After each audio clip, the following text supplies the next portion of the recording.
የአገዛዙ ሰራዊት በተለያዩ ግንባሮች ከፍተኛ ውድቀትን አስተናገደ። በደቡብ ጎንደር የወታደራዊ አገዛዙ ኃይል ፋኖ ከባድ ጥቃት ፈጽሞበታል። በርካታ ከተሞች በቁጥጥር ስር ገብተዋል። የፋኖን አይበገሬነት ያሳየው የአምባሰል ወግዲ ግንባር ውጊያ አሁንም እንደቀጠለ ነው። በጎንደር የአየር መቃወሚያ መሳሪያ ከጥቅም ውጭ በማድረግም ፋኖ ድል መቀዳጀቱን በይፋ አረጋግጧል።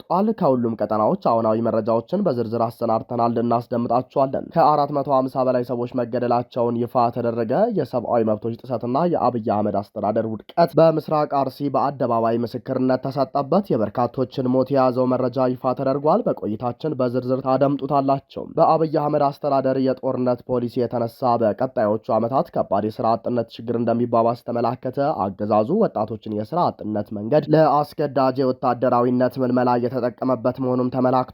ሙሉ መረጃውን ይዘነዋል። ከውጭ የሩሲያው ፕሬዝዳንት ቭላዲሚር ፑቲን ምዕራባውያን በሀገራቸው ላይ የጣሉት ማዕቀብ ከሽፏል በማለት ተሳለቁ።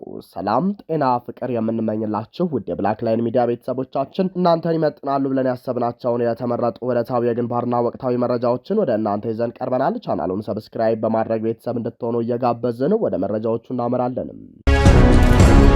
በምስራቅ አርሲ ከ450 በላይ ሰዎች መገደላቸው ይፋ ተደረገ። የሰብአዊ መብቶች ጥሰትና የአብይ አህመድ አስተዳደር ውድቀት በምስራቅ አርሲ በአደባባይ ምስክርነት ተሰጠበትም። የኢትዮጵያ ሰብአዊ መብቶች ጉባኤ ኢሰመጉ በኦሮሚያ ክልል ምስራቅ አርሲ ዞን በተለያዩ ወረዳዎች በተፈጸሙ አሰቃቂ የሰብአዊ መብቶች ጥሰት ላይ ያወጣው 158ኛ ልዩ መግለጫ በአብይ አህመድ አስተዳደር ስር የዜጎች ሕይወትና ደህንነት ምን ያህል አደጋ ላይ እንደወደቀ ዳግም ማሳያ ሆኗል። መግለጫው ከ2014 ዓ.ም እስከ ግንቦት 2018 ዓ.ም ባለው ጊዜ ውስጥ በዞኑ የተፈጸሙ ግድያዎችን፣ እገታዎችን፣ መፈናቀሎችንና የንብረት ውድመቶችን በዝርዝር አስፍሯል። የኢፌዴሪ ህገ መንግስት አንቀጽ 14፣ 15 እና 16 እንዲሁም ዓለም አቀፍ የሰብአዊ መብቶች ድንጋጌዎች የመንግስት ዋነኛ ኃላፊነት የዜጎችን በህይወት የመኖር የአካል ደህንነት የመጠበቅ እንደሆነ ይደነግጋሉ። ሆኖም በምስራቅ አርሲ ዞን በሺዎች የሚቆጠሩ ንጹሐን ዜጎች ለዓመታት ለሞት ለእገታና ለስደት ሲዳረጉ የአብይ አህመድ አስተዳደር ተገቢውን የጥበቃ እርምጃ ሳይወስድ ይልቁንም የግድያው አስተባባሪ ራሱ ሆኖ መቆየቱ ተመላክቷል። ኢሰመጉ ባካሄደው የመስክ ምልከታና መረጃ የማሰባሰብ ስራ በጥቃቶቹ ሳቢያ በየወረዳው የተመዘገበው የሟቾች ቁጥር በዝርዝር ያቀረበ ሲሆን መርቲ ወረዳ 117 ሰዎች፣ ሸርካ ወረዳ 116 ሰዎች፣ ጀጁ ወረዳ 101 ሰዎች፣ ሮቤ ወረዳ 47 ሰዎች፣ ጉና ወረዳ 26 ሰዎች፣ ሆንቆሎ ዋቤ ወረዳ 20 ሰዎች፣ ሙኒሳ ወረዳ 19 ሰዎች፣ አሰኮ ወረዳ 5 ንጹሐን ዜጎችና 4 የህዝብ ሚሊሻዎች፣ አርሲ ሲሬ ወረዳ 3 ሰዎች በተጠቀሰው የጊዜ ሰሌዳ ውስጥ ህይወታቸው አልፏል። ጉባኤው የሟቾችን ስም ዝርዝር ከነምስላቸው አስደግፎም ነው በሪፖርቱ ይፋ ያደረገው። በተለይም ጥቃቶቹ በተደጋጋሚ በተመሳሳይ አካባቢዎች መፈጸማቸው የአገዛዙ የጸጥታ መዋቅር ጥሰቶቹን የመግታት ፍላጎትና ብቃት ማጣት የሚያሳይ እንደሆነ ተገልጿል። ዜጎች በገዛ ሀገራቸውና ቀያቸው ጥበቃ አጥተው ለታጣቂዎች ሲጋለጡ አስተዳደሩ አሁንም መዋቅራዊ መፍትሄ ከመስጠት ይልቅ ዝምታን መምረጡ አገዛዙ ለዜጎች ደህንነት የሚሰጠው ዝቅተኛ ትኩረትን ያመላከተ ሆኗል። የደህንነት ስጋቱ በዞኑ ከፍተኛ መሆኑን የጠቀሰው መግለጫው በጀጁ 6216፣ በሸርካ 5746፣ በአሰኮ 2133፣ በሮቤ 1270፣ በመርቲ 1036፣ በሙኒሳ 29 እና በጉና 21 በእነዚህ ወረዳዎች በጠቅላላው ከ14000 በላይ ዜጎች መፈናቀላቸውን አስረድቷል። በተጨማሪም እድሜ ጠገብ አብያተ ክርስቲያናት መቃጠላቸውን፣ መዘረፋቸውንና በስጋት ምክንያት መዘጋታቸው ይፋ ተደርጓል። የኢሰመጉ ሪፖርት እንደሚያስረዳው በምስራቅ አርሲ የተፈጸሙት ጥቃቶች በዋናነት የኦርቶዶክስ ተዋሕዶ እምነት ተከታዮች ላይ ያነጣጠሩ ናቸው። እድሜው 101 ዓመት የሆነው የጠለታ ጨፋ ቅዱስ ገብርኤል ቤተክርስቲያንን ጨምሮ በርካታ ታሪካዊና ሃይማኖታዊ ስፍራዎች ተቃጥለዋል፣ ተዘርፈዋል፣ እንዲሁም ተዘጋግተዋል። በህገ መንግስቱ አንቀጽ 27 የተረጋገጠው የመረጡትን ሃይማኖት የመከተልና የማስፋፋት ነጻነት በተግባር አደጋ ላይ ወድቋል። የአገዛዙ አካላት የዜጎችን የእምነት ነጻነትና የሃይማኖት ተቋማትን ደህንነት ማስከበር አለመቻላቸው በአገሪቱ የነበረው አብሮ የመኖር ባህል አደጋ ላይ ጥሎታል ሲል ሪፖርቱ ጨምሯል። በምስራቅ አርሲ የታጣቂዎች ዋነኛ የገቢ ምንጭ ሰዎችን ማገት እና ከፍተኛ የገንዘብ መጠን መጠየቅ ሆኗል የሚለው ሪፖርቱም በሮቤ፣ ጀጁ፣ መርቲ፣ ሙኒሳና ሸርካ ወረዳዎች በክፍያ በተለቀቁና እስካሁን ያሉበት ባልታወቁ ዜጎች ላይ የተፈጸመው ድርጊት አሰቃቂ መሆኑና የድርጊት በብልጽግና የጸጥታ አባላትና በአካባቢው ባለስልጣናት ድጋፍ ጭምር የተፈጸመ ነው። ቤተሰቦች እስከ 1 ሚሊዮን ብር ከፍለው እንኳን የሟች አስከሬን የተቀበሉበት አጋጣሚ መኖሩ በህዝብ ላይ ወንጀለኞችን ያደረሱት ኢኮኖሚያዊና ስነ ልቦናዊ ጫና ያሳያል። አገዛዙ እነዚህን ህገወጥ ቡድኖችና የእገታ መዋቅሮች ከአካባቢው ማስወገድ አለመቻሉ የዜጎችን ሀብት ሕይወትና ንብረት ማጣትን ያስከተለ ከመሆኑም በላይ የአካባቢውን ኢኮኖሚ ሙሉ በሙሉ አሽመድምዶታል። በሮም ስምምነት አንቀጽ 7 መሰረት በሲቪል ህዝብ ላይ የሚያውቅና ስልታዊ በሆነ መንገድ የሚፈጸሙ ጥቃቶች፣ ግድያ፣ ማፈናቀል፣ ንብረት ማውደም በሰብአዊነት ላይ የሚፈጸሙ ወንጀሎች ተደርገው ይወሰዳሉ። በምስራቅ አርሲ የተፈጸሙ ተደጋጋሚ ጥቃቶች እነዚህን መስፈርቶች የሚያሟሉ መሆናቸውን ኢሰመጉ አመልክቷል። በተጨማሪም የጠፋውን ሰላም ለመመለስና መረጃዎችን ለማጣራት ኢሰመጉ ለኦሮሚያ ፖሊስ ኮሚሽን፣ ለዞኑ እስልምና ምክር ቤትና ኮሚኒኬሽን ቢሮ ደብዳቤ ቢያስገባ ምላሽ አለማግኘቱን የመንግስቱ አካላት ግልጽነትና ተጠያቂነትን እንደሚሹ አሳይቷል። በአጠቃላይ በምስራቅ አርሲ ዞን የተፈጸመው የደም መፍሰስ፣ የእገታ ድርጊትና የንብረት ውድመት የአብይ አህመድ አስተዳደር የዜጎችን ህይወት የመጠበቅ ዋና አደራውን መወጣት አለመቻሉን ቁልጭ አድርጎ ያሳያል። ችግሩ ከመባባሱ በፊት የፌዴራልና የክልል መንግስታት ጥሰቱን በአስቸኳይ እንዲያስቆሙ፣ ጥሰት ፈጻሚዎች ለህግ እንዲቀርቡ፣ ለተጎጂዎች ፍትህና ካሳ እንዲሰጡ እንዲሁም የተፈናቀሉትን በዘላቂነት እንዲመልሱ አጥብቆ ጠይቋል።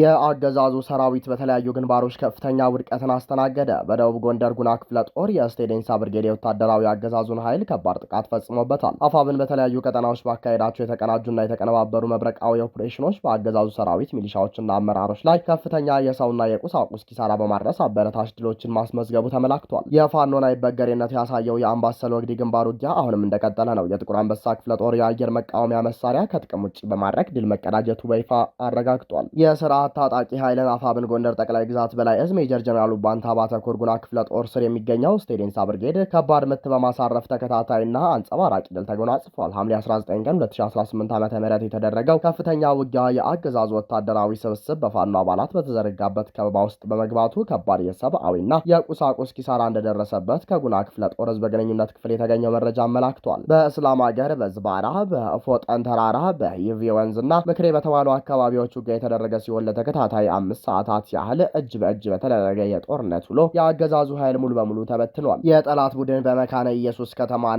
በስማዳ ወገዳ ከተማ በኩል በሁለት አቅጣጫ በመክፈል በዙ 23 በሞርተር ቦምቦች እንዲሁም በዲሽቃ የታገዘ ከባድ ጥቃት ለመሰንዘር ቢሞክርም በፋኖ አባላት በኩል በተሰጠው አደገኛና ተመጣጣኝ የመስበር ምት በቆፈረው ጉድጓድ ውስጥ እንዲቀበር ተደርጓል ሲሉ የፋኖ ወታደራዊ ምንጮች ገልጸዋል። የዙ 23 ተኳሹን ጨምሮ በርካታ የአገዛዙ ወታደሮች በጥቃቱ ሲሞቱ አንድ ኦራል መኪና ሎጂስቲክስን የጫነ ከነጭነቱ ሙሉ በሙሉ ከጥቅም ውጭ ሆኗል። 2 ፓትሮል ሙሉ ወታደሮች ከባድ ቁስለኛ ሆነዋል። በርካታ ልዩ ልዩ የጦር መሳሪያዎችና ጥይቶች በፋኖ ቁጥጥር ስር ውለዋል። በውድቀቱ ዋዜማ ላይ የሚገኘው የአገዛዙ ስርዓት ምንም ያህል ከባድ መሳሪያዎችን ቢታጠቅም በህዝባዊው የፋኖ ክንድና ጽናት ፊት መቆም እንዳልቻለ የሐምሌ 19 ተጋድሎ በተግባር አስመስክሯል ሲሉ ወታደራዊ ምንጮች ጠቁመዋል። ይህ በእንዲህ እንዳለ በሰሜን አማራ ቀጠና በላይ ዘለቀ እዝ የዳግማዊ ቴዎድሮስ 5ኛ ኮር አባል የሆነው የጥቁር አንበሳ ክፍለ ጦር 3ኛ ሬጅመንት ድንዛዝ በተባለው ስፍራ ከቀኑ 8 ሰዓት ጀምሮ ከተደረገው ከፍተኛ ውጊያ በኋላ ስትራቴጂካዊ ድል መቀዳጀቱን የእዙ መረጃ ክፍሎች አስታወቀ።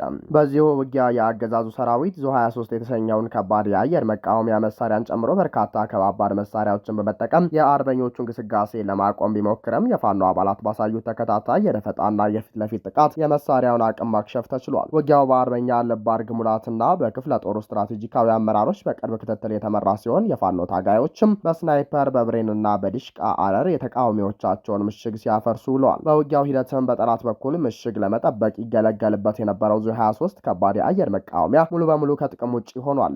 ከ15 በላይ የአገዛዙ ሰራዊት አባላት የሞቱ ሲሆን በርካታ ቁጥር ያላቸው ከባድና ቀላል ቁስለኞች ወደ ነበሩበት ምሽግ መመለሳቸው ተገልጿል።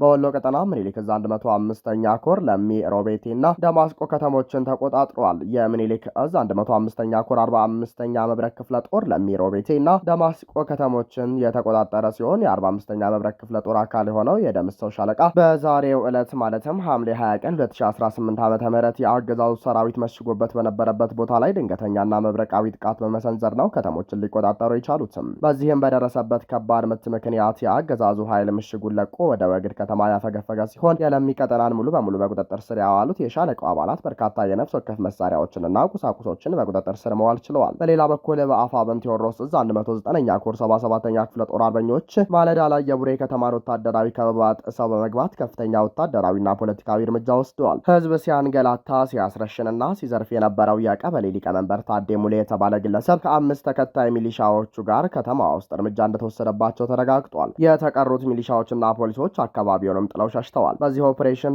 አንድ ኤስኬኤስ፣ አንድ ኮፍና አንድ ዲሞፍተር መሳሪያ በምርኮ ገቢ ሆኗል።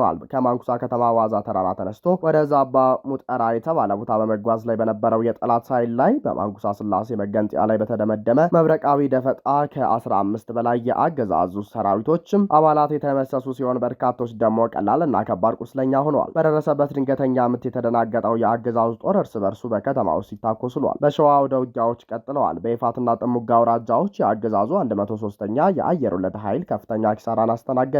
በአፋብን ሸዋ ጠቅላይ ግዛት አሳምነው እዝ የመሐመድ ቢሆነኝ ኮር አካል የሆኑት የደጃዝማች ተሰማ እርገጤ ክፍለ ጦር ውስን ሻለቆችና የእዙ ተወርዋሪ ንስር ሻለቃ በጋራ በመሆን በይፋትና ጥሙጋ አውራጃ አርማንያ ቀበሌ ሰፍሮ በነበረው የአገዛዙ 103ኛ አየር ወለድ ክፍለ ጦር ላይ ከሌሊቱ 10 ሰዓት እስከ ጠዋቱ 2 ሰዓት ድረስ የዘለቀ ድንገተኛና መብረቃዊ ጥቃት ፈጽመዋል። በዚህ ኦፕሬሽን የፋኖ ክፍለ ጦሮችና ንስር ሻለቃ በኑሬ አፋፍ፣ በአርማንያ ገበያ፣ በአርማንያ ሃይ ስኩል ትምህርት ቤትና በአርማንያ ኪዳነ ምሕረት ቤተክርስቲያን አጠገብ የነበሩትን የጠላት ዋና 4 ምሽጎችን በተመሳሳይ ሰዓት በመስበር በቦታው የነበረውን የጠላት ኃይል ሙሉ በሙሉ ደምስሰዋል። ሁለተኛው ግንባር ማፉድ ቀበሌ ሲሆን የአጼ አምደ ጽዮን ኮር አካል የሆነውን ራምቦ ክፍለ ጦርን በማፉድ ውሃ ታንከር፣ በማፉድ ገበያና በማፉድ ሚካኤል ቤተክርስቲያን አካባቢ መሽጎ በነበረው የጠላት ኃይል ላይ ታላቅ ተጋድሎ አድርጓል። የአገዛዙ ኃይል በደረሰበት ከፍተኛ ምትም ሙትና ቁስለኛውን ለማንሳት በመቸገሩ ከደብረ ሲናና ከጣር ማበር ተጨማሪ ኃይል ቢያንቀሳቅስም የአፋብን አናብስት ምላሹን በመመከት እቅዳቸውን ሙሉ በሙሉ አሳክተዋል። ጠላት 2 አምቡላንስና አይሱዙ ሙሉ ሙትና ቁስለኛ በመጫን ወደ ሾላ ሜዳና አርማንያ ሆስፒታል ለመጓጓዝ መገደዱ ተረጋግጧል። በአብይ አህመድ አስተዳደር የጦርነት ፖሊሲ የተነሳ በቀጣዮቹ ዓመታት ከባድ የስራ አጥነት ችግር እንደሚባባስ ተመላከተ። የዓለም የስራ ድርጅት አይኤልኦ ከሴቶችና ማህበራዊ ጉዳይ ሚኒስቴር እንዲሁም ከዩናይትድ ኪንግደም ተራድኦ ድርጅት ጋር በመተባበር ባወጣው አዲስ የማህበራዊ ጥበቃ ሪፖርት በኢትዮጵያ በመጪዎቹ ዓመታት የስራ አጥነት ችግር እጅግ አሰቃቂና ፈታኝ ደረጃ ላይ እንደሚደርስ አስጠነቀቀ። ተቋሙ ይፋ ባደረገው መረጃ መሰረት በትምህርት ያልገፋና የስራ ልምድ የሌላቸው በርካታ ወጣቶች በክህሎት ማነስ እንዲሁም በራሳቸው ስራ ለመጀመር በሚገጥማቸው የፋይናንስ እጥረት ምክንያት ለከፍተኛ የስራ ዕድል እጦት ይዳረጋሉ። በሀገሪቱ ለስራ ብቁ የሆነው የህዝብ ቁጥር እንደ አውሮፓውያን አቆጣጠር በ2015 ከነበረበት 54.7 ሚሊዮን በ2025 ወደ 74.8 ሚሊዮን እንዲሁም በ2030 ወደ 85.3 ሚሊዮን እንደሚያጋድል የጠቆመው ሪፖርቱም ይህ ፈጣን የህፃናትና የወጣቶች ቁጥር እድገት ከከተሞች የስራ ገበያ ጋር አጣጥሞ መሄድ ትልቅ ተግዳሮት እንደሚሆን አመልክቷል። በተጨማሪም በአገር አቀፍ ደረጃ የአካል ጉዳተኞች ቁጥር 17.6 በመቶ መድረሱን የጠቀሰው ድርጅቱ አካታች የሆኑ የማህበራዊ ጥበቃ አገልግሎቶችና ፖሊሲዎችም በአስቸኳይ እንዲተገበሩ ጠይቋል። የዓለም የስራ ድርጅት የደቀቀውን የኢኮኖሚና የማህበራዊ መዋቅር ክፍተቶች ባቀረበበት በዚህ ወቅት በአብይ አህመድ የሚመራው አገዛዝ የሚከተለው የጦርነትና የመፍትሄ አልባ ግጭቶች ፖሊሲ ለወጣቱ መከራ ዋነኛ መንስኤ መሆኑን በርካታ የፖለቲካና የኢኮኖሚ ተንታኞች ይገልጻሉ። ለአምራች ኢንዱስትሪዎች፣ ለቴክኒክና ሙያ ማሰልጠኛዎችና ለወጣቶች የብድር ፈንድ መመደብ የሚገባው የአገሪቱ ውስን ሀብት ወደ አጥቢ የጦር መሳሪያ ግዢና የወታደራዊ ዘመቻዎች ወጪ በመዘዋወሩ የኢኮኖሚ መዋቅሩ ተዳክሟል። በሰሜን በአማራና በኦሮሚያ ክልሎች ለዓመታት የቀጠሉት ውጊያዎችና ለመረጋጋቶች የውጭና የአገር ውስጥ ባለሀብቶች ስራቸውን እንዲያቆሙ ወይም ሀብታቸውን ይዘው እንዲሸሹ በማድረጉም በሺዎች የሚቆጠሩ ወጣቶች የነበራቸውን ስራ አጥተዋል። አገዛዙ የገባበት የውጭ ምንዛሪ እጥረትና ከፍተኛ የዋጋ ንረት ወጣቶች ትንንሽ ቢዝነሶችን እንኳን ለመጀመር የሚችሉበትን የብድርና የፋይናንስ እድል ሙሉ በሙሉ ዘግቶታል። የንጹሃን መከራ፣ አስገዳጅ ብቃትና የወጣቶች የህይወት ስደት የስራ እድል ማጣቱን ያመጣው ሰብአዊ ውድቀት ወጣቱን ትውልድ በሁለት መንገድ ለከፍተኛ መከራ ዳርጎታል። የስራ አጥነትና የኢኮኖሚ ውድቀቱ ያስከፋቸው ወጣቶች አገዛዙ ለጦርነት ማገዶነት እየተጠቀመባቸው ይገኛል። የስራ እድል ያጡ አቅመ ቢስ ወጣቶች በገንዘብ ማታለያ ወይም በግዳጅ ወደ ጦር ግንባር እንዲዘምቱ መደረጋቸውን በሺዎች የሚቆጠሩ ንጹሃን በከንቱ ህይወታቸው እያጡና አካላቸው እየጎደለ ነው። በአገራቸው ተስፋ የቆረጡ ወጣቶች በአደገኛ የህገወጥ ስደት መንገዶች በየመኑ በረሃ፣ በሊቢያና በሜዲትራኒያን ባህር ህይወታቸውን አደጋ ላይ እንዲጥሉም ያስገድዳቸዋል። በሳውዲ አረቢያና በየመን ድንበሮች ላይ የሚደርሰው የጥይት ራስነት፣ የሰብአዊ መብት ጥሰትና የእስራት የአገሪቱ ወጣቶች በዕለት ተዕለት የሚገጥሟቸው አስፈሪ እውነታዎች ሆነዋል። የዓለም የስራ ድርጅት ያቀረበው የስራ አጥነት ስጋትና የድጋፍ ጥሪ አገሪቱ ከገባችበት የፖለቲካና የጦርነት አዙሪት ሳትወጣ መፍትሄ ሊያገኝ አይችልም። አገዛዙ በሰላማዊ መንገድ ውይይት ከማድረግ ይልቅ ጦርነትን እንደ ስልጣን ማቆያ መንገድ ማድረጉም የወጣቱን አምራች ኃይል ተስፋ በማጨለም አገሪቱን ወደ ከፋ ማህበራዊና ኢኮኖሚያዊ ውድቀት እየመራት ይገኛል። የሩሲያው ፕሬዝዳንት ቭላዲሚር ፑቲን ምዕራባውያን በሀገራቸው ላይ የጣሉት ማዕቀብ ከሽፏል በማለት ተሳለቁ። ፕሬዝዳንቱ ከፓርላማ አባላት ጋር ባደረጉት ስብሰባ ላይ እንደተናገሩትም ከፈረንጆቹ 2022 ጀምሮ የተጣሉት ማዕቀቦች በብዛታቸውም ሆነ በውጤት አልባነታቸው ክብረ ወሰን የሰበሩ ናቸው ብለዋል። እርምጃው ከሩሲያ ይልቅ ማዕቀቡን በጣሉት የአውሮፓና ሌሎች ሀገራት ህዝቦች ላይ የከፋ ጉዳት ማድረሱን የገለጹት ፑቲንም ሩሲያን በጦርነት ሜዳ ማሸነፍ ያቃታቸው ኃይሎች ኢኮኖሚዋን ለማዳከም ግልጽ የሆነ የሽብር ተግባር እየፈጸሙባት ነው ሲሉ ከሰዋል። ምንም እንኳን ፕሬዝዳንት ፑቲን ማዕቀቡ ምንም አልጎዳንም፣ ይልቁንም ኢኮኖሚያችንን ከውጫዊ ጫና ጋር አላምዶናል የሚል የድል አድራጊነት መንፈስ ለማንጸባረቅ ቢሞክሩም የአውሮፓ ህብረት ግን 21ኛውን የማዕቀብ ማጽደቅ በሩሲያ የፋይናንስና የኃይል ዘርፎች ላይ ያለውን ጫና ይበልጥ አጠናክሯል። አዲሱ የህብረቱ ማዕቀብ ተጨማሪ 33 የሩሲያ የፋይናንስ ተቋማትን፣ የዲጂታል ገንዘብ መገበያያ መድረኮችንና የሞስኮን የነዳጅ ገቢ ኢላማ ያደረገ ነው። ይህ የሚያሳየው ፑቲን ማዕቀቡን ውጤት አልባ አድርገው ለማቅረብ ቢሞክሩም ምዕራባውያን ግን የሩሲያን የጦርነት የፋይናንስ አቅም ለማሽመድመድ የሚያደርጉትን ተከታታይ የኢኮኖሚ ጦርነት በተግባር አጠናክረው መቀጠላቸውን ነው። ክቡራንና ክቡራት አድማጭ ተመልካቾቻችን ለሰዓቱ የነበረን የዜናና የመረጃ ስርጭታችን ይህንን ይመስል ነበር። ቻናሉን ሰብስክራይብ በማድረግ ቤተሰብ እንድትሆኑ ጋበዝን። ጤና ይስጥልን።